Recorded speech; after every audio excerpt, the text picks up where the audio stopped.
लेकिन अब दादागिरी पैसे ले रहे हैं। इसलिए पौष्टिक आटा गरीबों को और उसके साथ साथ डाटा फ्री देने का काम भी आने वाले समय की सरकार में होगा। इसलिए मैं आपसे निवेदन करने आया हूं, ये लखनऊ और दिल्ली वाले हम लोगों को मिलकर के गुमराह कर रहे हैं, धोखा कर रहे हैं, नकल कर रहे हैं।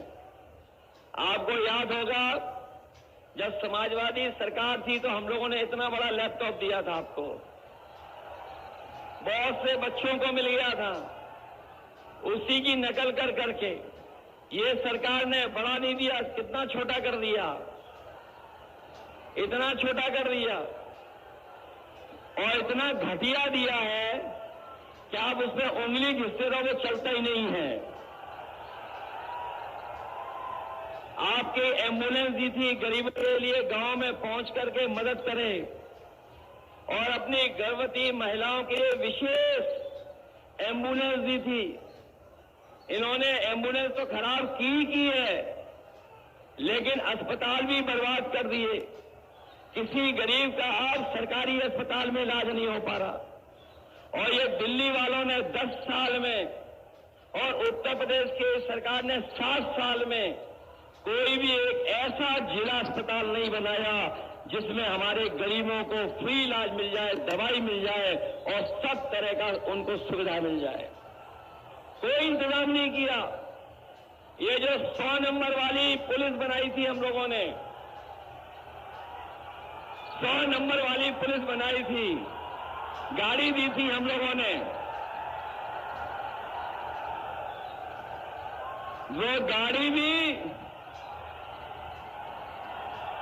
ये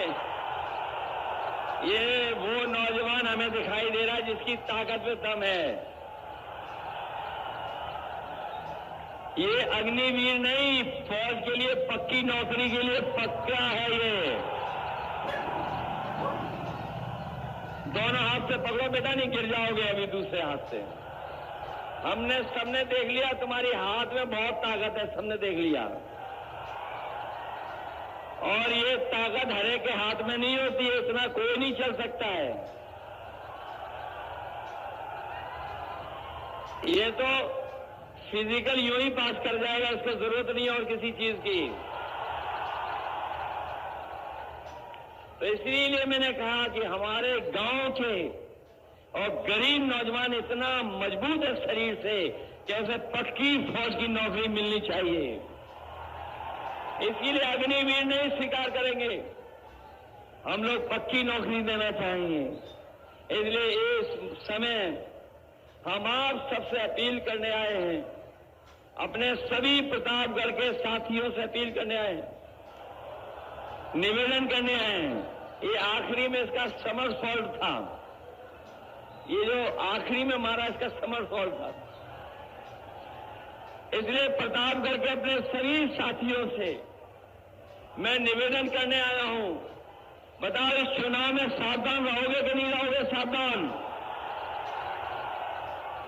बताओ, आपको चारों तरफ से समर्थन मिल रहा है कि नहीं मिल रहा है? बताओ, कांग्रेस का समर्थन मिल गया कि नहीं मिल गया?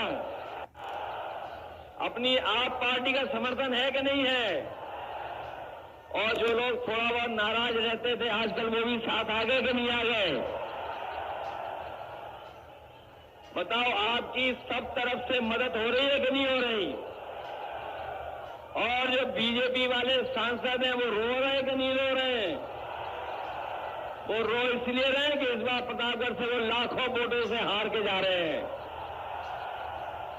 और अभी तो जब मैं आया मंच पे, दिल्ली वाले भी आए थे, उनकी जनता नहीं थी, इसी मैदान में आए थे, सुनने में आ रहा है। वो बाद में सोच रहे होंगे कि कहां चले गए, यहां की जनता तो बदलाव चाहती है, इसलिए बदलाव करोगे आप लोग। हम ये गिन लें कि ये सीट जीतने जा रहे हैं।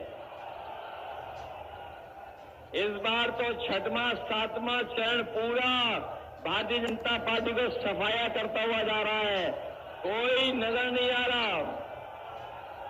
इसलिए धोखा तो नहीं खाओगे आप लोग। अब इनका कोई रास्ता नहीं बचा है। अब इनका रास्ता है कि किसी को मना लो, किसी को कुछ कर दो, कुछ कर दो, ये भी लगे हुए हैं। आपने देखा होगा चंडीगढ़ में कैसे पकड़ेगा ये वोट की चोरी करते हुए। याद है आपको, नहीं याद है? बताओ, मणिपुर में इन्होंने महिलाओं को अपमानित किया कि नहीं किया? और इसलिए हम कहना चाहते हैं कि अगर बूथ पर आपको जाने से रोके, रुक तो नहीं जाओगे आप लोग? ऐसा तो नहीं कि अगर बूथ पे आपको रोके तो रुक जाओगे आप पूरा वोट डालोगे? पूरा वोट डालना है आपको इस बार, तभी परिवर्तन आएगा।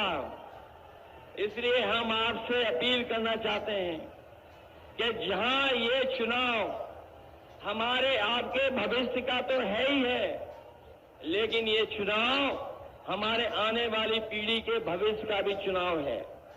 ये लोग जो सत्ता में 400 पार का नारा दे रहे थे, वो संविधान बदलना चाहते थे, लेकिन जो बहुजन समाज के लोग हैं और हम समाजवादी लोगों ने संकल्प लिया है कि जो संविधान बदलने को निकले हैं उन सबको हम लोग बदलने का काम करेंगे। आप देख लेना, बड़ी बड़ी होर्डिंग जो लगाई दिल्ली वालों ने, उसमें से तो बहुत सारे लोग पहले ही गायब हो गए, कोई दिखाई नहीं दे रहा है, सब गायब हो गए। इसलिए जहां ये हमारे आपके भविष्य का और आने वाली पीढ़ी के भविष्य का चुनाव है, वहीं ये संविधान बचाने का भी चुनाव है। एक तरफ वो लोग हैं